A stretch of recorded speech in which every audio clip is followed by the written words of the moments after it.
Hello, welcome to the vlog with Monali. आज घरी खूप बोर होत होतं म्हणून म्हटलं बाहेरची कामे आवरून घेऊया. त्यासाठी आम्ही गेलो पैठण गेटला.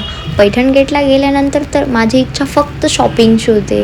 बट काय, मनाला थोडा ताबा घातला आणि म्हणलं नेक्स्ट मंथ बाहेर जायचं आहे तर तेव्हा फुल ऑन शॉपिंग करूया. मी टेलरकडे गेले, माझं काम तिथलं आवरून घेतलं. यांच्या मित्राचा बड्डे होता. म्हटलं सिटीत आलो आहे तर आता केक कटिंग करूनच जाऊ. दादाचा बड्डे असल्यामुळे ते दोघं शॉपिंग करत होते आणि बाहेरच होते, तर त्यांनी आम्हाला पिक केलं. त्यानंतर आम्ही दादांसाठी एक छानसा केक घेतला आणि ऋतुजाच्या आईवडिलांकडे गेलो.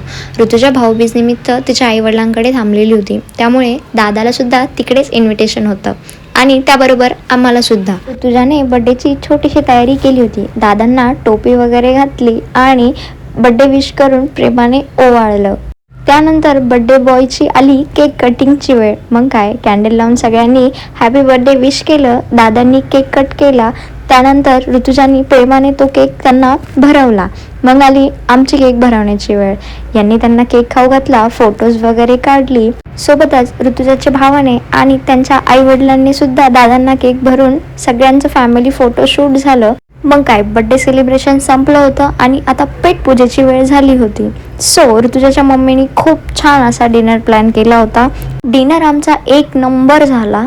त्यानंतर आम्ही गेलो थोडं टेरेसवरती फिरायला. त्यांच्या टेरेसवरती एवढी झाडे लावलेली होती ना, आणि झाडे आम्हाला दोघाला जाम आवडतात. वरती सगळे आम्ही गप्पा मारत होतो. तेवढ्यात ऋतुजाला समोर श्रुती दिसली, मीन्स ऋतुजाची फ्रेंड. तिला आठवलं की मी तिला वेळेवर इन्व्हाइट नाही केलं. सो तिने गडबडीने श्रुतीला कॉल केला. त्यानंतर श्रुती घरी आली.